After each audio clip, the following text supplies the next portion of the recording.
Welcome to Revolution Against Evolution. I'm your host, Doug Sharp. Your co-host Rich Gear here with you as well, and we're doing Old Testament timeline. We're not by any stretch of the imagination being exhaustive, examining all the theories, but basically trying to give people an idea of why it's important and what it serves to do as far as for biblical people who accept the scriptures at face value and the timing in it as accurate. So saying that, we've gone through the Genesis and actually went from Adam to Noah, and then from Noah to Abram, and then Abraham to Moses, and down to Joshua. And we're dealing right now with the time from the end of the Exodus to the period of the Judges to the monarchy, I guess. It'll be the Judges to the monarchy, right? Yeah. Okay.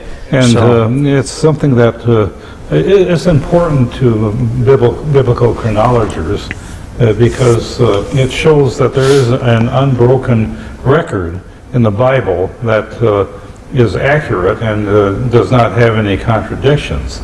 Now, the people who have analyzed this for many years had to solve a number of problems. Yep. And there are actually some things that you have to look at clues even from the New Testament to go back and figure out what happened because they record things in the New Testament that it wasn't actually. And that's really some of the difficulty, quite frankly, because the Old Testament, especially the book of Judges, we've talked about this in passing a couple of times, and we've done this before, is one of the most difficult for chronologers to solve. In fact, I've just looked at three different solutions to it. And what I found out, what I realized with biblical stuff is, rather than being legalistic about it, what you try to do is say, okay, what is reasonable? Okay? In other words, there seems to be a lot of numbers, a lot of chronologies, a lot of dates given in the Bible, and it seems to be for the express purpose of creating that link from Adam to Jesus. Okay? Even though they didn't realize when they were writing it why they were doing what they were doing. The latter part of the book of Judges is really interesting, and most people agree it seems to be more of an interpolation. It's a story where the guy gets his concubine gets murdered, and it's kind of it's at the end of the book of Judges, but you don't really see dates. You have all these dates of the judges and the oppressions, and then you don't have anything until you get to 1 Samuel, and then you deal with Eli. Okay? In the middle of that, you also have the book of Ruth, Doug, which talks about Boaz, who's the husband of Ruth. Ruth is a Moabitess. We talked about the Moabites who came from, well, an interesting little peccadillo from Lot and his daughter, okay? But she is in this genealogy. There's no numbers given here, but she's in the lineage of Christ. So what happened is we're getting numbers that are separated from the actual lineage of Christ, but the lineage is also being remembered as well. And so it's kind of interesting as you go from the individual, we talked about this last week, I think, or last time around, we had individuals, then you go to a family, then you go to a nation. And we're in that part, we're in the nation now. But this time, the nation, Moses was really set up to be the first judge. And I found that out in the scripture. It's the issue when Moses killed the guy, the Egyptian, and then the guys asked him, "Well, has God set you up to be a Lord and judge over us?" That's exactly what God was doing. Moses was the first judge, okay, but God was the king. Right. All right. And this is what makes the period of the Judges so unique. And in the middle of the period of Judges, you have all kinds of stuff going on. There are a lot of neat stories. Obviously, it's a story of Samson, Gideon. There's a lot of that's the period of the Judges. But Ruth is also living during this period of time too, and her husband is Boaz, who's the father of or great grandfather of Jesse. I had to read, but he's in the lineage. I think Boaz and Obed, then Jesse. Then Jesse. And then before Boaz, you had but Solomon. It was spelled like salmon, like the fish, and then you had another one. There's only about 4 generations between the entrance in the Promised Land until you get to David, really. So this kind of compresses things more than you think it does. When I first read the book of Judges, I figured that took place way before the King David. But then you realize there's an oppression during the time of Samson. He judged Israel for 20 years, but there was a 40-year Philistine oppression. You have Eli, who judges Israel for 40 years. You have Samuel. No dates are given for Samuel. Mm-hmm. But Samuel overlaps Eli, the Philistine oppression, Saul, and David. Mm-hmm.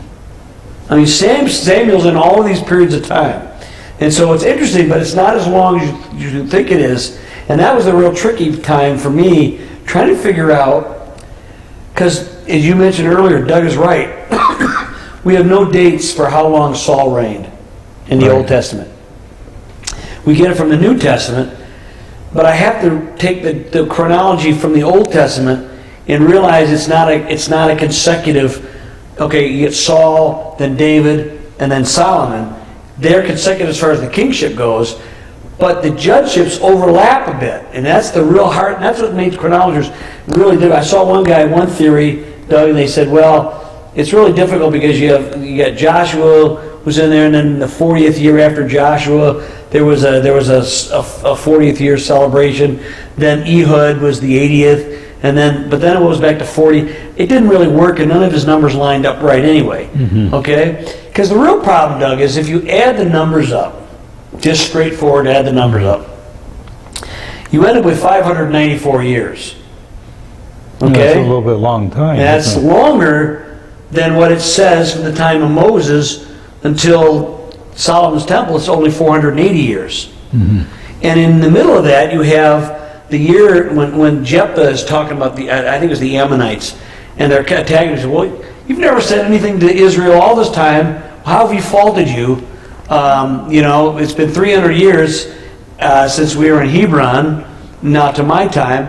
So we have another date involved in that. That's without getting too involved in it. You really have to go into this, but there's a lot of stuff going on. What you really find out is the long numbers seem to be the constraining influence for the shorter numbers. And Dr. Floyd Jones does, I think, some really good take things apart. Is that this book? Yeah, it's really good. Yeah, Chronology of the Old Testament. Yeah, and he basically makes the case that the oppressions generally overlapped the judgeships. Okay, because it's interesting when I read Moros and Anstey, they did the chronology consecutively, and then what they did is they said, well, the 114 years of the oppressions don't really count because they weren't really Israel. They were really under foreign domination. But that doesn't make any sense, okay? Because what you then have is years that are not counted. Okay, and you might say, well, the Jones is doing the same thing, but not the same. But that's not the same thing. You're not skipping them.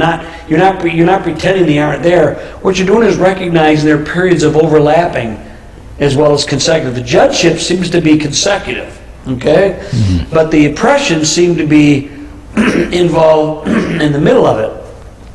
There are a couple of judgeships that everyone recognizes overlap with other judgeships. Shamgar is one of them. Samson may have overlapped with Eli a little bit. I'm trying to figure that out. Like I say, I'm working this out because what you have to realize is the 300 years and the 480 years are the constraining numbers. Okay, so it's only from the time of the Exodus until the 4th year King Solomon's 480 years. Now, what did Usher do with this? Usher, he knocked it down to, what did he do? He shortened some numbers arbitrarily, which made no sense. He shortened the Ehud rest to 40 years, I think is what he did. And that didn't, Usher played, he was a brilliant chronologer. And he did with what he had, we'll find that out. The same thing happens when we get to the Persian period of time. We have some real issues there too. Because that's the other most controversial period. Because the Bible stops. That's what makes that controversial.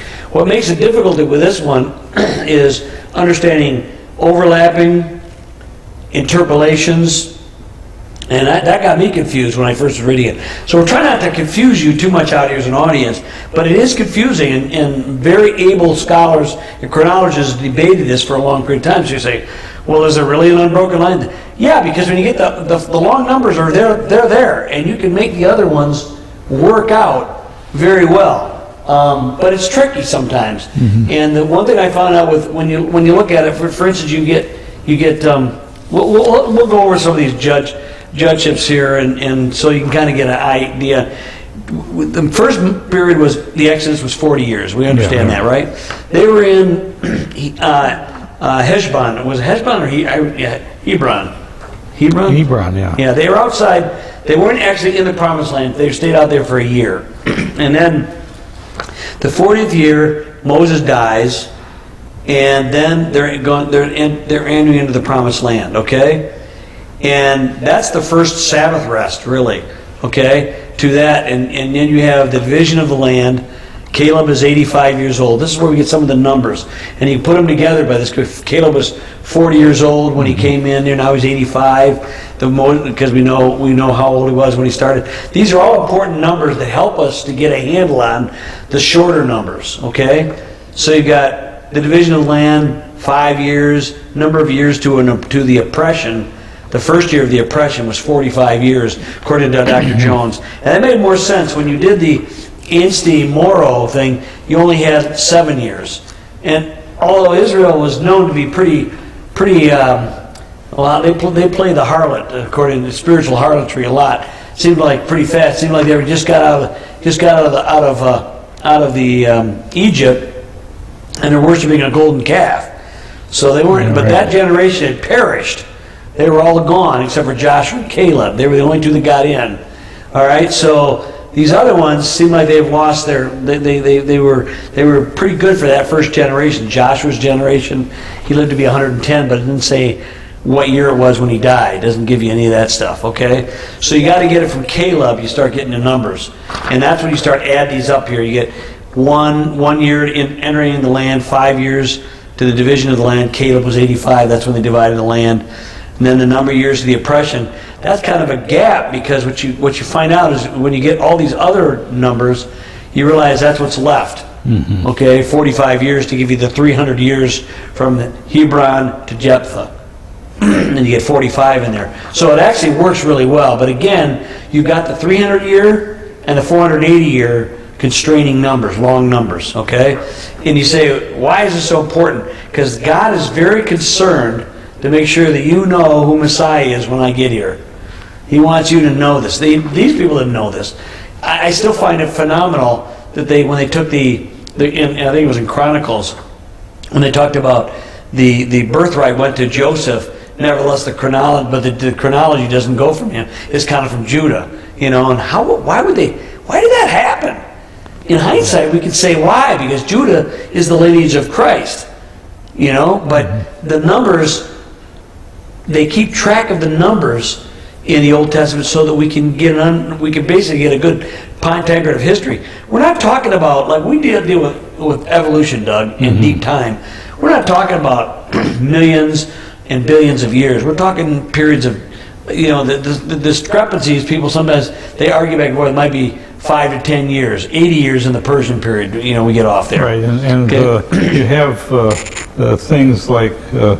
There's a question I might ask is that the difference between what actually happened and what God's original plan might have been if they had obeyed his plan. That's true. Exodus could have been much shorter if they had actually had faith and gone in when they originally... It was a month. I think it was only about a month. Maybe might have been 40 days, which wouldn't surprise me. 40 seems to be a number of testing in the Old Testament. Really, even in the New Testament. Jesus was out there being tested for 40 days. The first 3 kingships are 40 years. 40 years in the wilderness. 40 years between Jesus dying and the 70-year destruction of Jerusalem. There's 40 as a period of time. Elijah was up there fasting up there in the mountain for 40 days. 40 is a real strong period. But it was not very long. You're right. But instead of 40 days, they ended up with 40 years. Right. Okay. Yeah. And that's that. Then they finally get in. And so those kinds of things are pretty typical. And you sort of asked the question, you look at the history of the judges, and it's sort of like a haphazard up and down period where the people obeyed God at one time, and then they fell away. And this is why we have these periods of oppressions, as well as the judges. The judges come over, they raise them up because they go, "Oh Lord, we screwed it up. We need help." And then somebody would rise up, and you had like in 45 years, then you have Othniel comes in, and there's a rest for 40 years. And then there's a servitude of Cushan, and that's 8 years. Then the rest of Ehud, which was 80 years, which probably includes the servitude of Eglon. Okay, that as he's getting to the end of it, and he's dying or getting weak, this guy begins to rise up. Then you have the rest of Barak, and that's not Obama. Okay, Barak, if you will, and that's another 40 years. And then you have the servitude of Jabin, and then you have Shamgar's judgeship. Remember I told you he's one that's pretty clear that he overlaps with the other one. So there wasn't always only one judge in Israel. It seemed to be not uncommon. Different territories could have had more. But the numbers you get all these numbers, and they're adding, and chronologists have added all these up. And for a long time, they had difficulties figuring out how you could get to 480 years when it added to 594 years. And I think Floyd Jones comes up with one of the best ones. Although he himself ignores Eli's judgeship. He says, well, he was a priest, not a judge after like Samson. I said, well, yeah, he was. I mean, and his numbers are given where Samuel is not given. I think the fascinating thing about Samuel, there are no numbers. We know that he was a little boy when Eli was probably a priest. I don't know whether he was a judge at that time, but he was probably the high priest, and so he had to be at least 30. Okay, but Eli lived to be 98 years old, and during his time was the 40-year Philistine oppression. We're not quite to there yet, because we're after Shamgar. We have the rest of Gideon, and everyone's familiar with Gideon. He gets raised up during the servitude of Midian and the servitude of Jabin. So that's what's going on there. And then in the middle of this, we have this real funny thing. Abimelech. Remember him? Yeah, I think so. And Abimelech is the grandson of Gideon. And they call it the usurpation of Abimelech. What he does is he says, I am the king of Israel. Okay. And he's there for about 3 years, and he gets whacked, okay? All right? So that's an interesting one. Yeah, he was not very good. He was not a good guy. But they're during this period of time, all this period of time, and we read about that very clearly when Samuel is asked to anoint a king over Israel. We're not quite there. So we have Gideon, then we have the servitude of Midian, usurpation of Abimelech. Then we have a bunch of judges who live fairly short, but you have Jair's judgeship, which includes the servitude of Ammon, the Ammonites, and then Jephthah's judgeship. And it's during his time, he says, it's been 300 years, what's your complaint? And he raises up and basically kicks him out. And Jephthah only was there for 6 years. And then Isban comes for 7, Elon for 10, Abdon for 8, and then becomes Samson. And look at Samson. He's a guy, I've got to tell you, there's no way I would consider him a man of God based on our modern understanding. He was. That guy was sleeping around. He was a profligate drinker. I mean, that guy, and must have been dumb as a brick sometimes. Delilah tricks him 3 times, and he keeps giving her the information. He gives her falsely, but I mean, this guy, I don't understand Samson. I said, Lord, you use the dumbest people to further your kingdom. And I guess I'm one of the chiefest, because I've done a lot of dumb things myself, and that gives me a lot of hope. I said, but Samson paid the price. But it was during his time, at least the beginning of the Philistine oppression happened. And he began to unravel that. But I get the idea that Samson might have been, you don't really know when the Philistine oppression began. You know that it ended during the time of Samuel, because during his day, the Philistines no longer came into the land of Israel. They were constrained into their own period of time. But before that, you had Eli, who's judging for 40 years. Does he overlap Samson or not? Those are the things I'm working on right now. And I think he does, okay? And I think they overlap.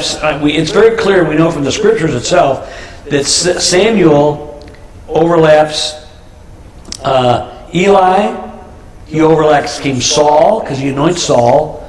He's there when Saul dies. He's there for a few years in King David because he anoints David. And it was what's interesting is when Eli dies, at the end, he's 98 years old. His sons Hophni and Phinehas get killed at the same time. Yeah. And the Ark of the Covenant is captured. Now, what were Hophni and Phinehas doing? They were stealing. They said for filthy lucre. They were basically robbing the offering. They were Eli's sons. Okay. I think they also burnt incense before the Lord. Yeah, they were supposed. They did something. But you know what's so weird? I fault the Israelites because God is their king, and he was not. You know, and Samuel was very unhappy when they wanted to anoint a king. But the reason why they did that was Samuel's own kids were rotten. That's right. Yeah. Samuel's own kids were rotten. They were not good. And this goes with a whole period of the judges, Doug. Sorry, Doug, I'm not letting you get a word in edgewise hardly. That's all right. It's fascinating to me. Because during this period of time, it says, there's a very enigmatic but very profound statement. That in the days of the judges, people did what was right in their own eyes. Yeah. And it turned out it wasn't right most of the time. There's a couple of verses in the Bible that talks about that. There is a way that seems right unto a man, but the end thereof is the ways of death. Death, yeah. And the judges, the only thing I've said, but the Israelites, it's like, oh Lord, we screwed up, help us out. Oh Lord, we screwed up, and the Lord answered over and over again. But this last time, when they wanted to have a king anointed, it appears from other parts of Scripture, I put this together, that was the last Sabbath rest that the land enjoyed. During all the entire times of the kings, there was never a 7-year time where the land lied fallow. Every 7 years, the land was supposed to rest. That's very profound and symbolic, considering we in the New Testament are called to enter the rest. We also were created out of the dust of the earth, which was cursed in the garden. Okay? But out of the dust of the earth, the seed of the woman rises up and redeems us. Okay?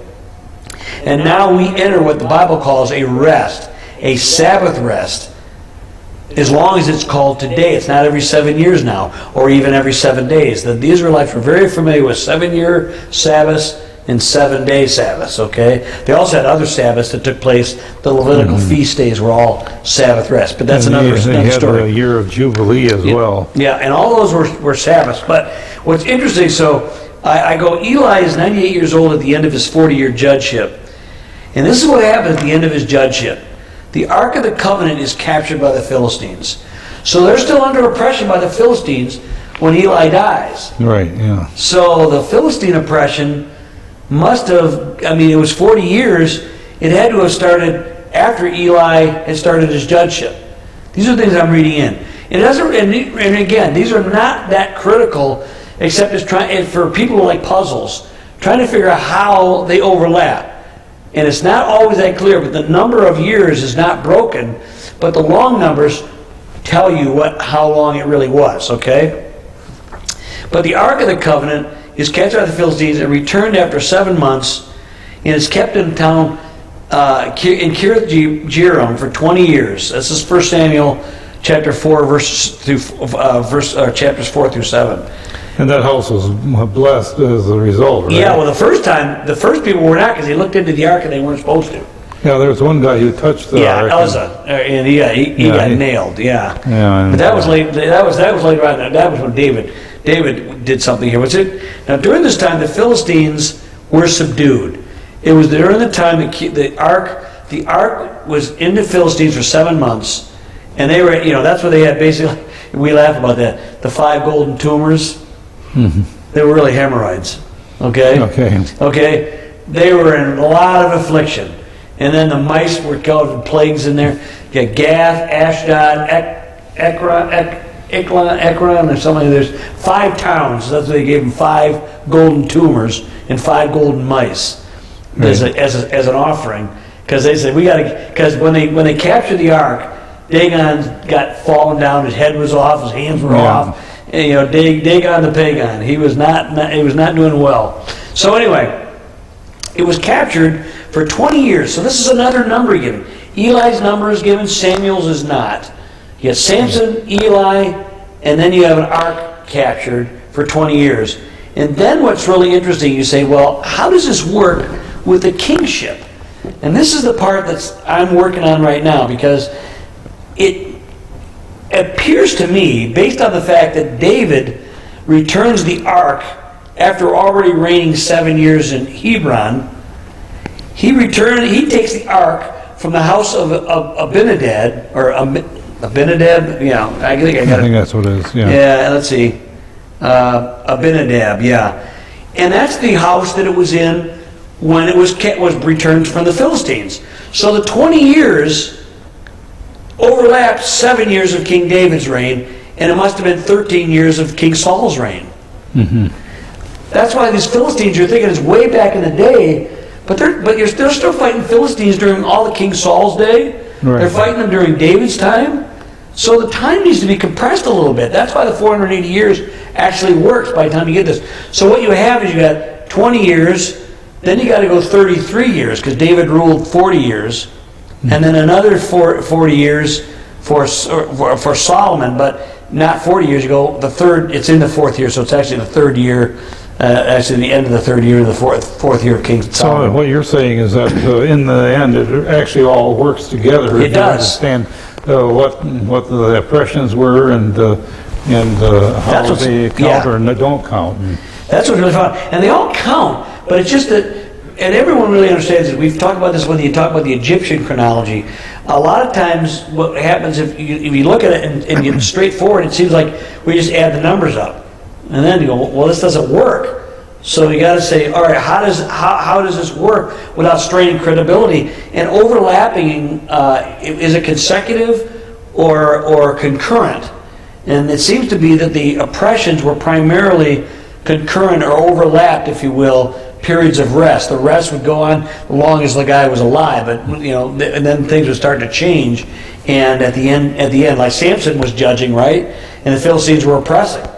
They were, and he didn't stop the oppression, even though he was judging. So that kind of stuff was going on during that period of time. But when you read it, it doesn't always read, at least for our English translations. The Hebrew might be a little more, and Jones seems to go into that quite a bit. So I know we're almost done with the end of our time. It's kind of fascinating because it really works out. We have the dates, long numbers and short numbers, and they add up, and you get an unbroken link again from the Exodus to the time of the monarchy.